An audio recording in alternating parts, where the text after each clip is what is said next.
Alright, hey guys, welcome back to the Theory of Three. Thank you for joining us. Today I think we're going to be talking about how we got in front of people. So many people, I think, in the past 2 years. And I feel like that's the question when we sit down with other DPs or when we go into meetings, even amongst our friends. People are like, how did you contact that person? Or how did you get in front of that person? And frankly, quite frankly, it took months and months of trying to get a hold of these people. And I think at the beginning, we were so stupid. But at the beginning of this whole thing, I wanted to clarify, we are absolutely not experts on this, and these are just our ways of doing things. We're still improving. I mean, it doesn't matter. Absolutely still improving. And we'll touch on that later about the improving part. But at the beginning, like I remember, it was like at least solid 2 months trying to figure out, because we moved back to St. Louis, and we won't give the whole full story here, so maybe we'll save that for another later episode or season 2 opening when we get 5 million people listening to this podcast. But that being said, early 2016 or 17, we were like, hey, let's start a company. We got back to St. Louis. We'd always lived in St. Louis. Moved back to St. Louis, and we were like, how are we getting in front of these people? And so we started looking up companies in and around St. Louis, and even further out. And we were like, okay, we want to work with these people. And how do we get in front of them? And they were pretty big companies. We looked at their reels, and we looked at all that stuff. But at the end of the day, we knew who we wanted to work for and why we wanted to work with them, because of either the quality of the content, the stuff they were doing, how they were on set, or we just loved how they were doing things and shooting things and creating things. And so, yeah, it took, I don't know, there was specifically 3 companies that took forever. I mean, we sent, multiple emails, and I think our method was well, the method is keep sending emails till you get a notification of either they don't stop responding, they block your email, or they say please stop emailing me, which we've got a couple of those.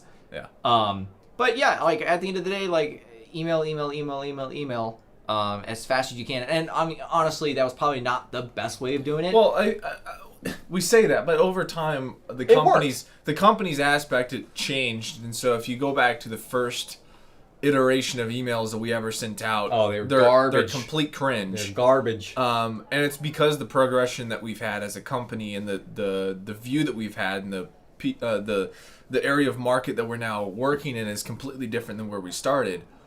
So yeah, it's a progression. It's not something you can just say, hey, it's going to happen, and just send out emails. You've got to really think about what you're saying and put some copy and time into it, and understand what your client or what the targeted audience is and what they're looking for, what your marketplace is saying.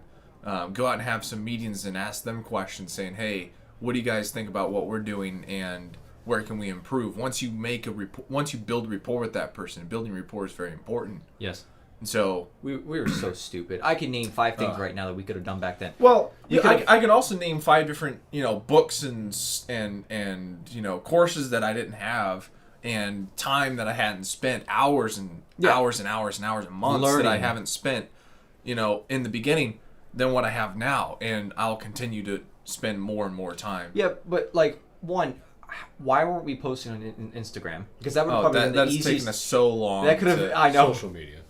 Social media in general, yes. And like I feel like one of the biggest things for us, especially getting into bigger companies, is you have to get a hold of someone that would recommend you to this company. And that was our biggest thing. Is like the moment we got recommended from a mutual friend, someone that was at this big company, we were recommended, and we instantly were in. There wasn't a brief introduction. They were like, yeah, we saw your guys' content, love it. Come on in. And it was like, okay, this is how we should do things from now on. Which again, it's super hard to know how to do things like that. And it's really interesting to see how much I think the 3 of us had sitting power in terms of if we sat down with someone, how well we could sell them on who we were. Dude, we could, in a sense of how real we were. It wasn't a matter of like we could sell them. It wasn't like a coercion. It was just we sat down, we talked with them, and they liked us. We had that. Because we bought coffee, we sneaked some stuff into the coffee. They liked the stuff in the coffee, and so hence, reason why we are here. No, but I feel like in some sense, our biggest problem at the beginning was that we could not sell ourselves either in an email or on our website. And I feel like in some sense, like when we could sit down with someone, we could sell them no problem. Like face to face, absolutely no problem. Yeah, but the questions we always had were the questions we thought were answered. And so you'd go back to the drawing board and rethink how you're stating things on the website and on social media. Yeah. And try to figure out how to answer those questions as shortly and as promptly as possible without making it sound I don't know how many meetings we went to. ridiculous. Oh my goodness. And again, that was another thing. Why didn't we go to any meetups, like St. Louis meetups? I feel like in some sense, like there's We have. Yes. We've done quite a few of them, but a lot of the time it's a lot of people, and not to Be careful. draw Be careful. swords here. It's a lot of people patting each other on the back, and as many times as I've been there, they've. Yeah, but here's the thing. There's like circles, and there are meetups that are open. What I would say Right. to the new to beginner to intermediate filmmakers, and then there are meetups that you rarely get in touch, that you rarely get invited to. But those meetings are where you are going to meet the people you want to work with, that have the money that are going to be budgeting you in, that are going to be that are going to spend X amount of money. And that's kind of what I feel like we felt when we started doing meetups, is that we were meeting with people, not, I wouldn't say below, but at the same tier or at the same place in life that we were. And we didn't want that. And I feel like that was one of our biggest things that we knew at the very beginning, is that we knew that if we were going to go anywhere, we had to start connecting with people higher and better and in the industry. And we also knew we were never going to always be in St. Louis. You know, it was a matter of progression. True. You know, there's that thing where you know how big a market is, and once you understand how much of a market you have, then you know you kind of understand you have to move at one point. Yeah, but I feel like St. Louis has gotten to a pretty good place, and there's some really good people here in St. Louis that are doing some really good things. But yeah, I feel like in some sense, like that first couple months that we had was just phenomenal when it comes to just, there was a couple opportunities that were just unexplainable, when it was just like opportunity fell into our laps, and we were, you know, we started working with this person. There have also been months and months of absolutely nothing.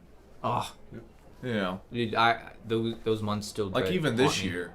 This year's been pretty decent to an extent. But there's been moments. There's been weeks. There hasn't been months. There's been months for me.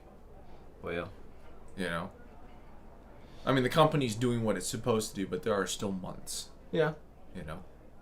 But I feel like in some sense, like at the end of the day, like we're being held up on so many levels right now, especially with new content coming out, and not to blame anybody on that end, but like something like, good grief, I want something to show that we've been doing something for the last 6 months. Instagram's just nothing. Instagram's been nothing, you know what I mean? Dealing with some technical issues, it's also holding us back a little bit. Yeah, and I feel like in some sense, like that's been something that Instagram is a whole nother thing. Like we only started posting maybe a year and a half ago. Nah, what even a year and a half ago? October. October maybe. And it took us that long to kind of try to figure out, like, even come to realize that, hey, you know what? I think Instagram is important, you know? No, we knew it was important. I think we always knew it was important, but we never had the gumption to start posting because we were too worried about what other people thought. Yeah. You know, and I've also heard from people, like, there's so many different ideas about how connecting with people. Well, let them come to you, because they're going to bring the budget if they want to work with you. And then the other people are like, no, contact. And I would say, in some sense, a little of both. Yeah. And then on the flip side of that, if you go to Facebook or Instagram, it's you post a lot, people get used to you, and then you become common. And if you don't post, then you become a recluse, and you're a mystery, which is also the same. I feel like in some sense, like a lot of the people that wait for clients, let's just say, wait for clients to contact them for work, is going to go out of business in 3 years, 4 years. And I feel like for us, it was more of like, it wasn't us contacting people, was never about, hey, we want work. It's more about, hey, here's our company. We want to build a rapport with you in a sense of a business relationship with you. We want you guys to get familiar with what we do, and we want to get familiar with what you do. We want to get to know everybody in the studio. We want to get to know you guys personally, because at the end of the day, people don't hire people they don't trust, and if they don't trust us with the clients that they give us or that the shoots they put us on, they're never going to hire us. And that's pretty much exactly what's in the email. It's about how many points can you hit on. That's exactly what they're thinking about the moment they open the email. Well, and I feel like in some sense we've been hit up like that before here recently, and it was like they weren't nailing the points. It's like you write so many emails, and it's like, no, you should be asking questions here. And you should be asking what. And at the end of the day, the question that should be asked is, what can I do for you? Yep. Because that's if this would be worth 10 minutes of your time, would you be able to chat? And I feel like in some sense, like Instagram, emailing is a way to get in contact with someone and introduce yourself. Instagram is a way for them to get familiar, and one of the biggest reasons why we're doing the podcast right now is to get more people familiarized with us, get the three of us more, because I feel like we don't talk to that many people outside of our circles, which isn't a bad thing, absolutely not. But for, I think, a company to grow and for us to grow, I feel like a lot of people we want to let people know what our opinions are and our ideas about the industry and what we value and what we think, because I feel like in some sense when we talk to other directors, like, you guys should be doing something talking about this stuff on like more of a broader spectrum, because like we talk to our directors, we just kind of go down a rabbit hole about awesome movies and TV shows. We could talk about we sat down with our director and talked about Star Wars for 2 hours, like Star Wars at a beer place in beer, and it was like that was one of the best conversations, and we left there and it was like yeah.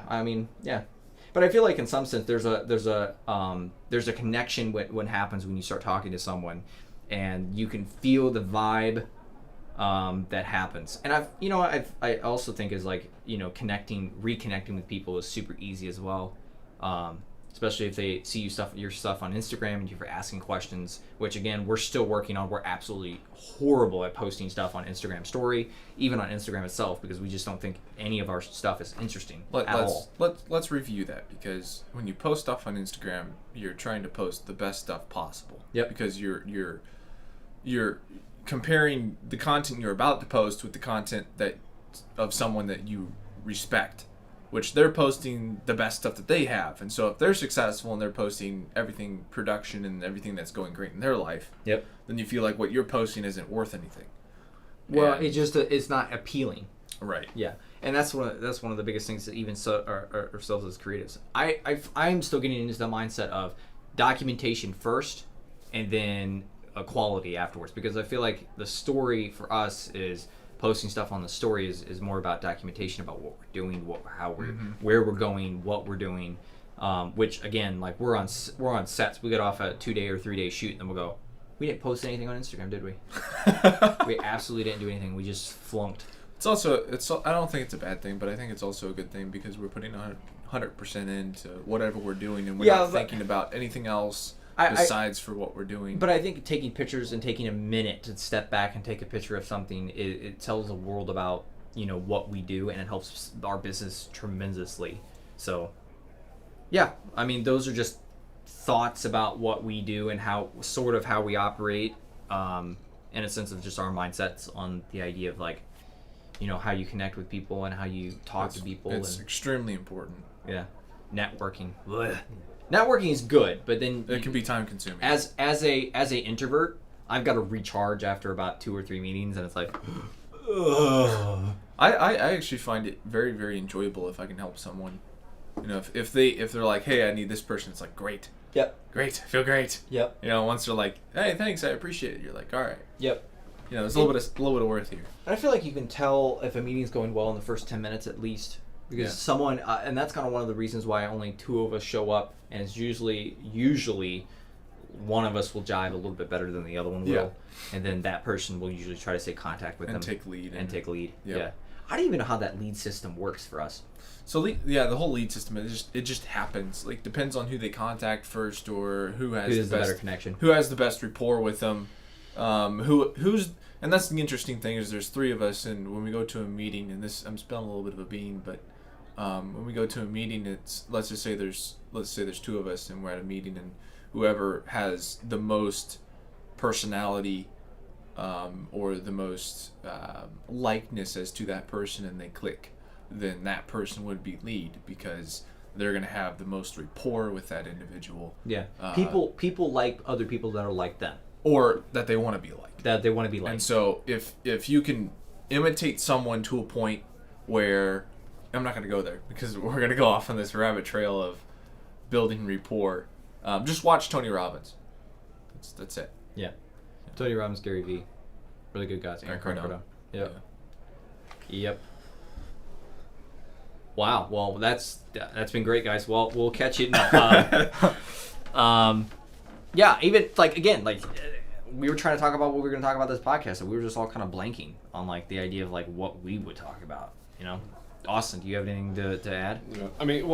Again, when it comes to podcasts like this, everything that you do and everything that you try to create and pump out as content, no matter how many people see it, is still something you have to come up with as an original idea.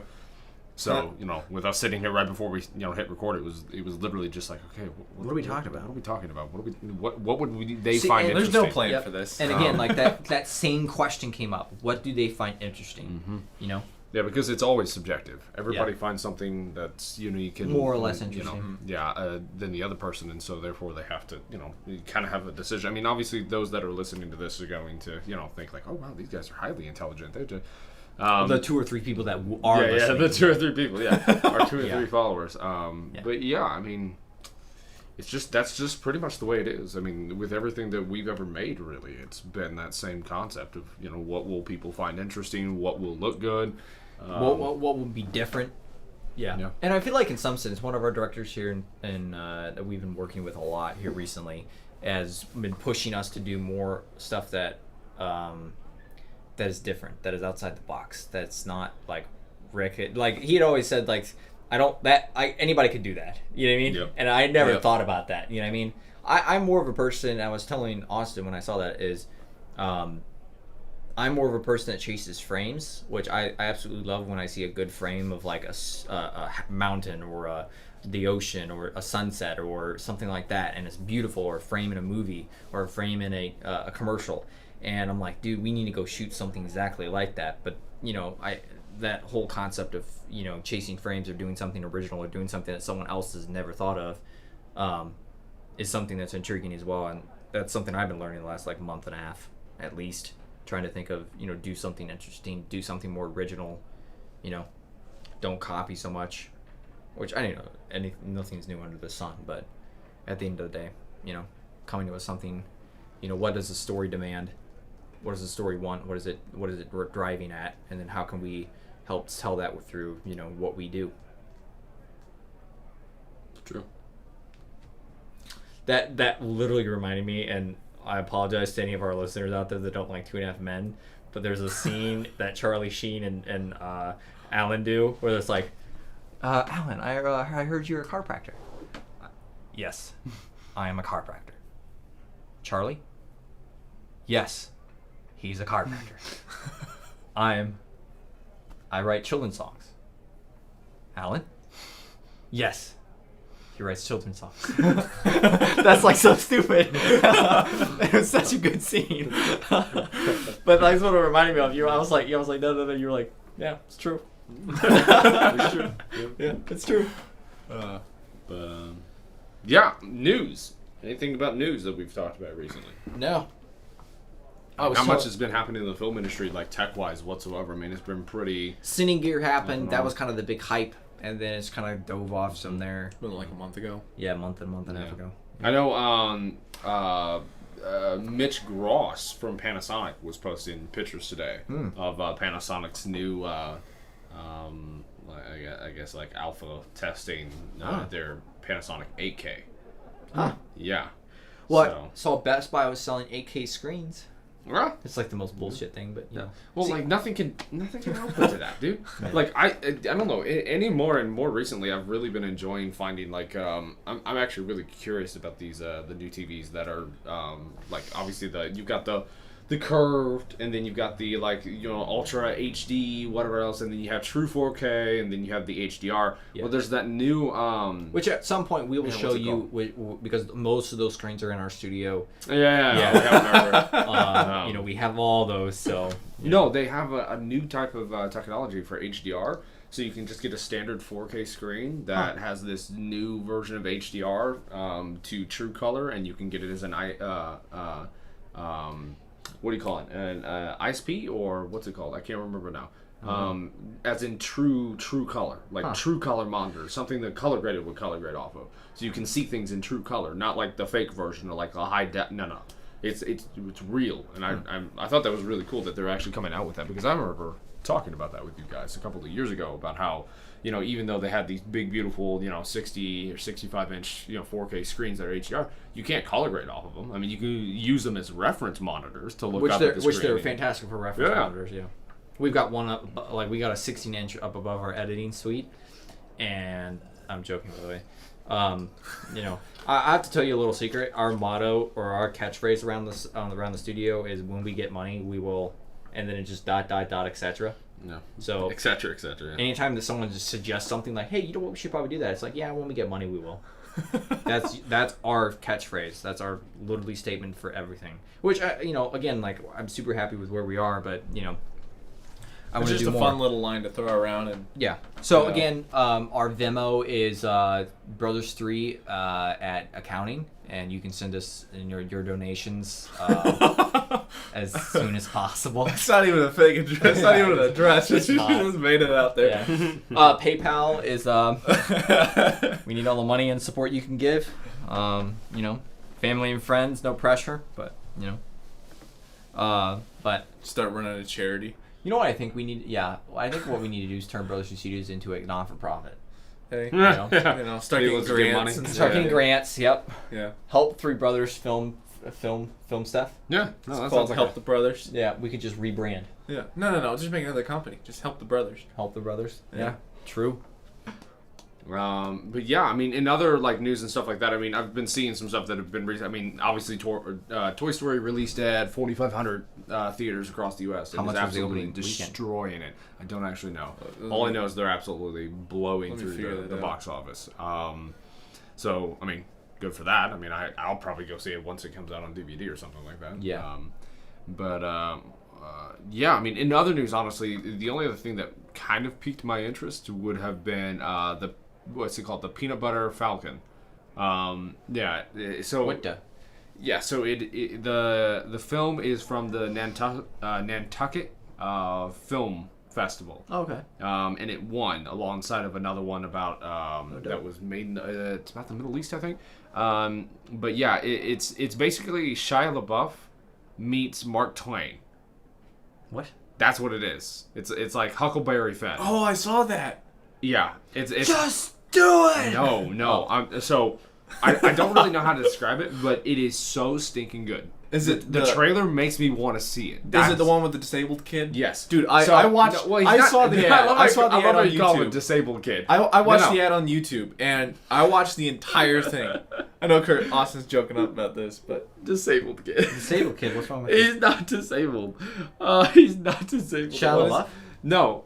So the basic story is this guy who's basically Mark Twain, who's like literally just hiking his way across the country. And that's Shia LaBeouf. Yes. Okay. Bearded, carries around a shotgun, like that sort of thing. Hops on rafts and take rafts like down the river. Meets this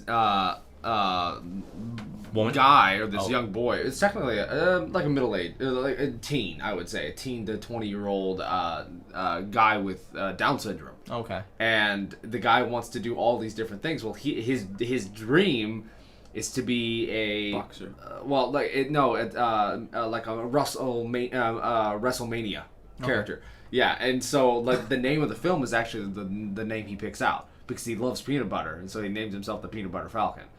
And like weird. Okay, so back up.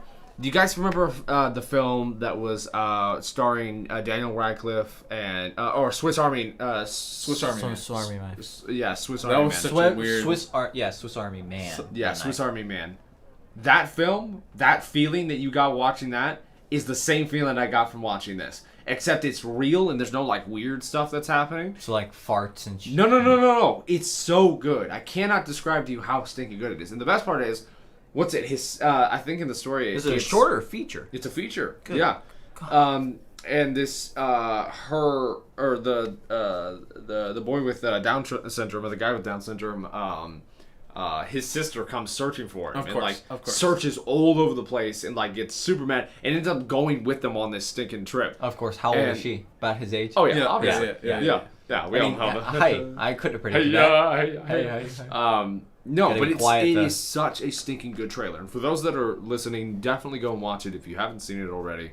Quite honestly, I think it. So Hey. Shia LaBeouf has like a really weird, history to him. I mean, he's been in all kinds of bar fights to like getting kicked out of places to his like, I feel like his he just lives do up it to his him. Like, just do it. yeah, it's true. But he also is like, I mean, then all the way to the other side of where he's been chased by 4chan and like him putting the flags all over the United States and like saying we will resist, and then 4chan taking him down. Dude, he's been on the trail forever on like the most wild story.